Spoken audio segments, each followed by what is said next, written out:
All right, so today we're going to be looking at 1950s culture. This is a really large PowerPoint, but I'm only going to go over the first 8 slides because you'll do an assignment next week that kind of goes more in depth of 50s culture.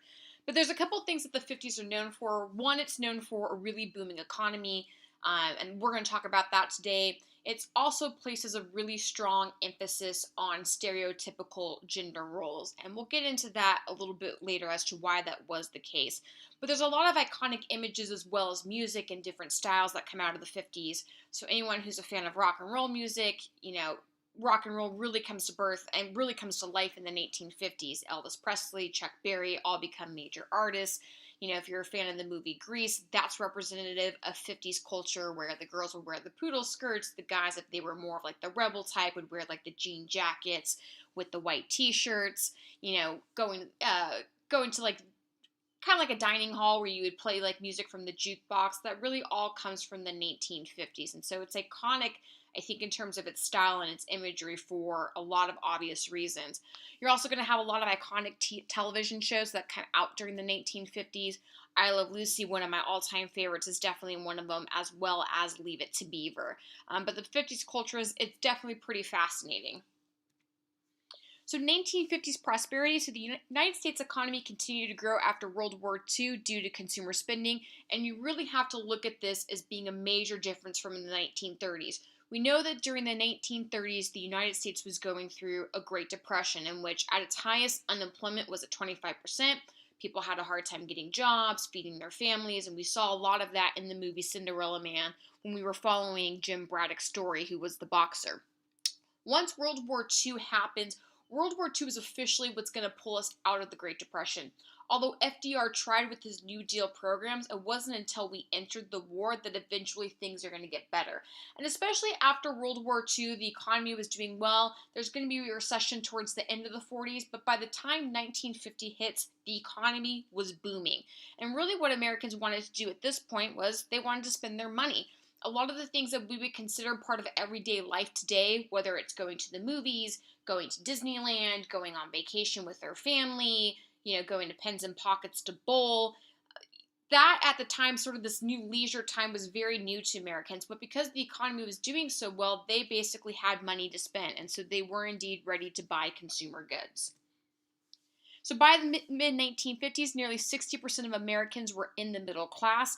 I mentioned this in the JFK foreign policy PowerPoint, but that's why a lot of people, when they're talking about good economies, a lot of the times they refer to the 1950s and 60s because the economy was doing really well because of that strong middle class.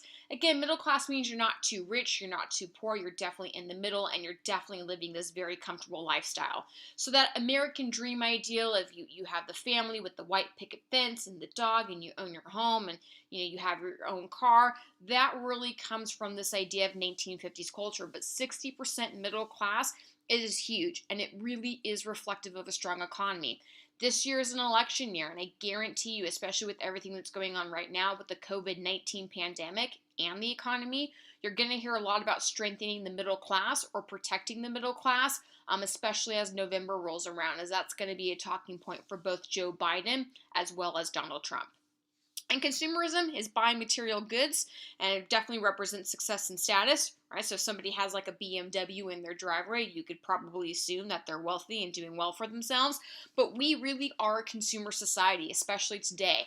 Consumerism is how our economy rolls. We are a consumer society and a service sector society. Most of the jobs in the United States are service sector jobs, meaning they're buying and selling goods and services, whether it's working at Target or working at Walmart or whatever it may be. It's usually why after Black Friday, which is after Thanksgiving when everyone does a lot of their major Christmas shopping, there's such a big emphasis on it, because if people are spending a lot of money, especially during Black Friday, it means that people are comfortable spending their money and that the economy is doing well.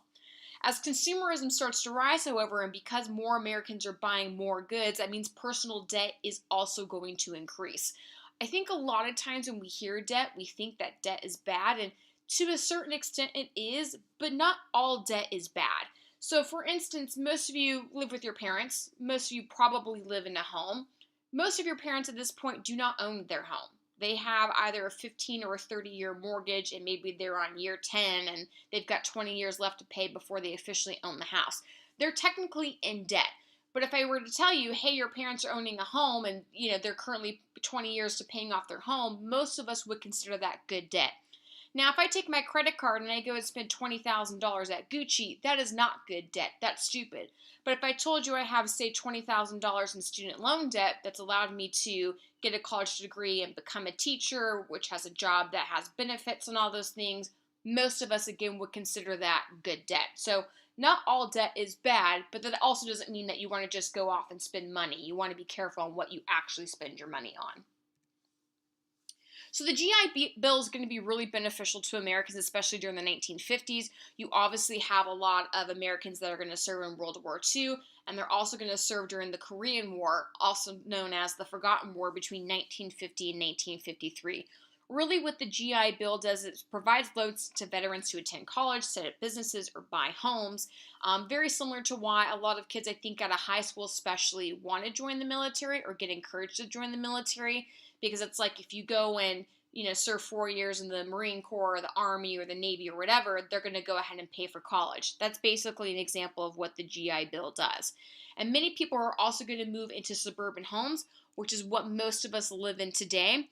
And suburbs are really going to be what we call those cookie cutter homes. So after the war, there was a housing shortage for returning vets. And so as a result, assembly line methods were used to produce homes. And we talked about the assembly line. I kind of used the fast food example as a way to explain the assembly line. If you go to McDonald's, the person that takes your order then doesn't go back and make your fries, then doesn't go back and make your burger, then doesn't get your drink and then put it all together. There's one person that does each jobs.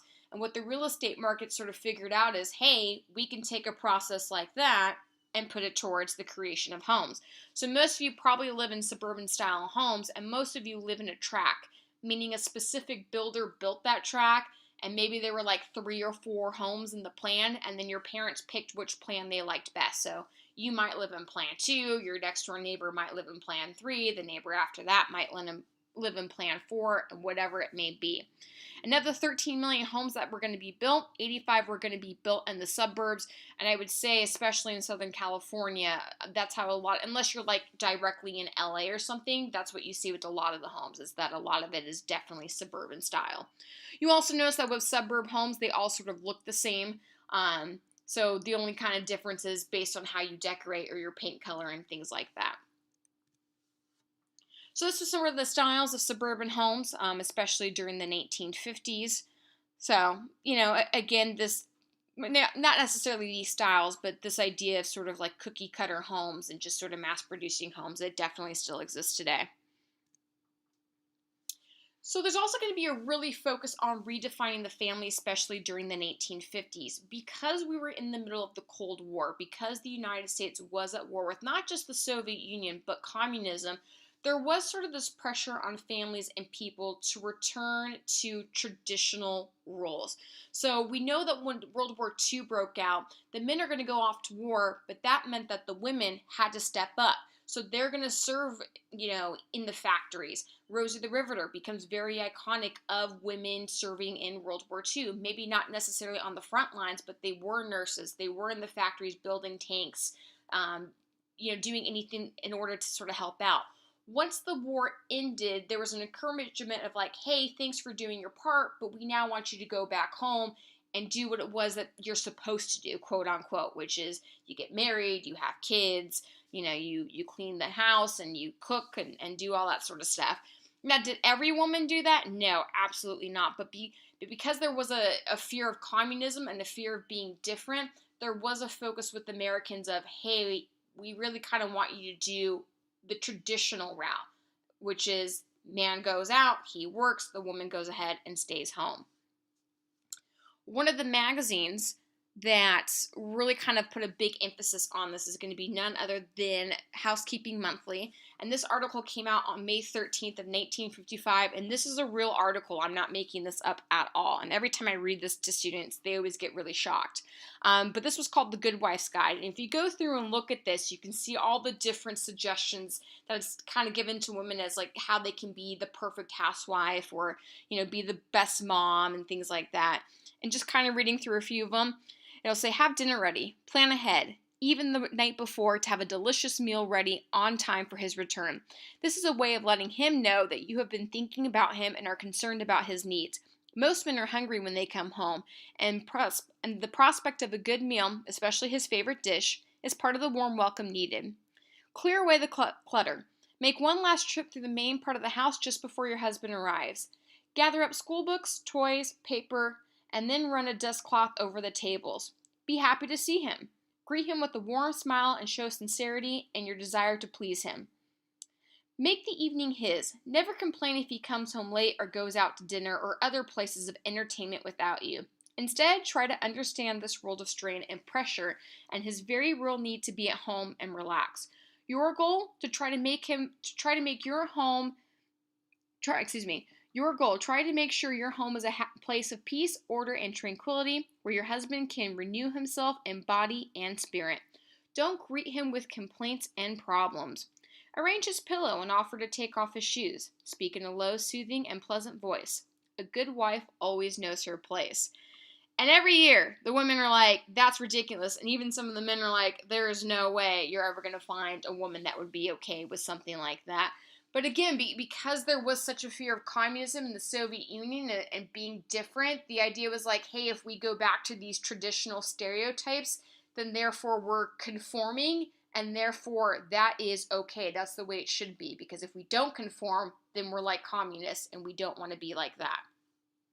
So women's roles in the 1950s, there was this emphasis of being a homemaker and being a mom. And in magazine articles just like that, you can see that that role is definitely glorified, especially on movies and television. Leave It to Beaver was a very popular television show back in the 1950s. A show like that probably wouldn't work today, but definitely in the 50s it was. I Love Lucy also becomes very iconic in the 1950s, and even though it's hilarious, and you have Lucy who's always trying to get into show business and things like that, her and Ricky do fulfill the traditional roles of he's the man who goes out to work and Lucy always stays home and cooks and cleans. One of the episodes I suggested that you watch from that, if you have Hulu, is the job switching episode. It's a great, funny episode and for so many reasons, but it's also really great because it's an episode in which they try to define the stereotypes of the 50s, but then they revert back to them. So, like, the men are complaining that the women do nothing but cook and clean, and the women are, like, working hard, and so they switch roles. The men stay home and cook and clean. The women try to go out and get jobs. Hilarity ensues, and then towards the end, they're like, hey, we realize this isn't really working. But it is sort of interesting that they challenged them, but then they're like, no, don't challenge them. We definitely want to revert back to those things.